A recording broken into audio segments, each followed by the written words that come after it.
जम्मू में प्रधानमंत्री नरेंद्र मोदी ने चुनावी रैली को किया संबोधित। बोले जम्मू कश्मीर में बीजेपी के प्रति लोगों में उत्साह है। पीएम बोले जम्मू कश्मीर के लोग 3 खानदान से त्रस्त है, जनता यहां पर बीजेपी की सरकार चाहती है। पीएम मोदी ने कहा जम्मू कश्मीर के लोग आतंकवाद और अलगाववाद नहीं चाहते, यहां के लोग शांति और अमन चाहते हैं। मोदी बोले पहले 2 चरणों में बीजेपी के पक्ष में जबरदस्त वोटिंग हुई, पहली बार जम्मू कश्मीर में लोगों की इच्छा वाली सरकार बनने जा रही। जम्मू में पीएम ने कहा पूरे जम्मू में एक ही नारा गूंज रहा, जम्मू की यही पुकार आ रही है बीजेपी की सरकार। पीएम ने कहा जम्मू के साथ दशकों से भेदभाव, बीजेपी दशकों के भेदभाव को दूर करेगी। पीएम बोले पहले सीमा पार से गोलियां चलती थी, हमारी सरकार ने गोली का जवाब गोले से दिया। जम्मू में पीएम ने सर्जिकल स्ट्राइक का जिक्र किया। बोली ये नया भारत है, घर में घुसकर मारता है। कांग्रेस ने सर्जिकल स्ट्राइक के सबूत मांगे।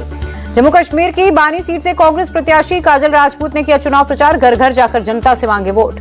जम्मू कश्मीर के बिजनौर में प्रियंका गांधी की रैली। बोली कश्मीर में जो भी नीतियां बनाई जा रही वो बाहरी लोगों के लिए, बाहरी कंपनियां यहां आकर सब कुछ लूट रही हैं।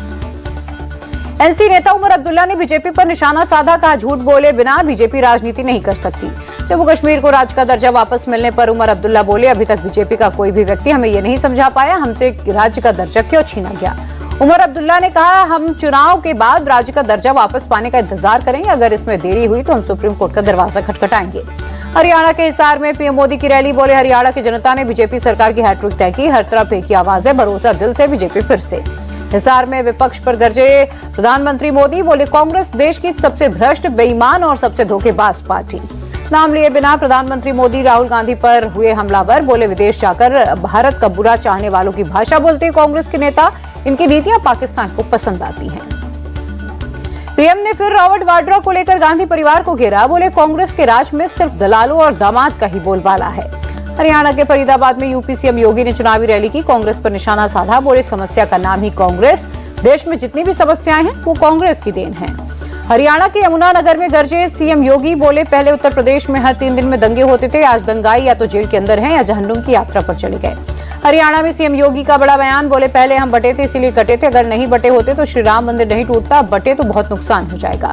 योगी बोले राम मंदिर बना, अब कृष्ण मंदिर की बारी, भारत मजबूत होगा, बीजेपी मजबूत होगी तो देश में हर एक दिन हरे रामा हरे कृष्णा की आवाज सुनाई देगी। हरियाणा के कलायत में अरविंद केजरीवाल का जन संबोधन। बोले हरियाणा से निकलकर आपके बेटे ने पूरी दुनिया में आपका नाम रोशन किया है। केजरीवाल ने कहा दिल्ली और पंजाब में जो काम हमारी सरकार ने किए पिछले 75 सालों में किसी ने नहीं किया।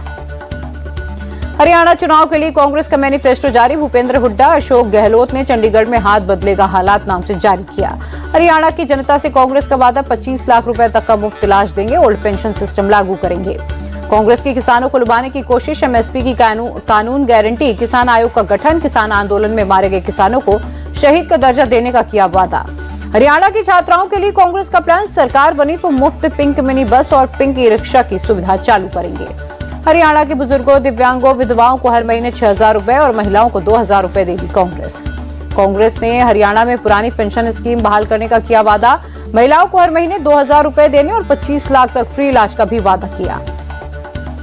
घोषणा पत्र जारी करते हुए अशोक गहलोत बोले कांग्रेस जो वादा करती है उसे निभाती भी है, निश्चित रूप से हरियाणा में कांग्रेस की सरकार बनेगी।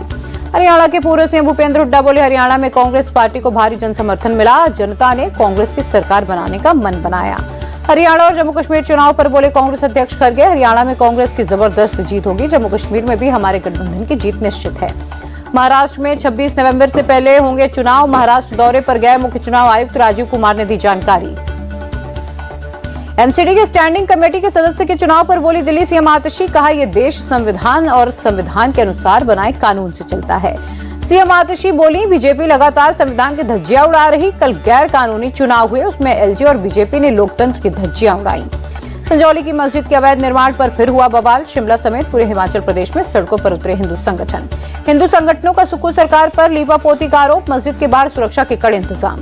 दिल्ली शाहिदगाह के पास निर्माण कार्य फिर हुआ शुरू, डीडीए पार्क में लगनी है रानी लक्ष्मीबाई की प्रतिमा। जुमे की नमाज के चलते कल रोक दिया गया था काम, एमसीडी ने आज फिर मूर्ति शिफ्ट का काम शुरू किया। तेजस्वी यादव के ट्वीट पर बोले बिहार के मंत्री मंगल पांडे, वे ट्वीट करने के अलावा करते ही क्या है, उन्हें बिहार से कोई लेना देना नहीं है। केंद्रीय मंत्री और बीजेपी अध्यक्ष जेपी नड्डा पहुंचे पटना, एयरपोर्ट पर कार्यकर्ताओं ने किया स्वागत। बिहार की पटना में बीजेपी अध्यक्ष जेपी नड्डा ने की बीजेपी नेताओं के साथ बैठक, जेपी नड्डा ने सांसद विधायकों के साथ चर्चा भी की।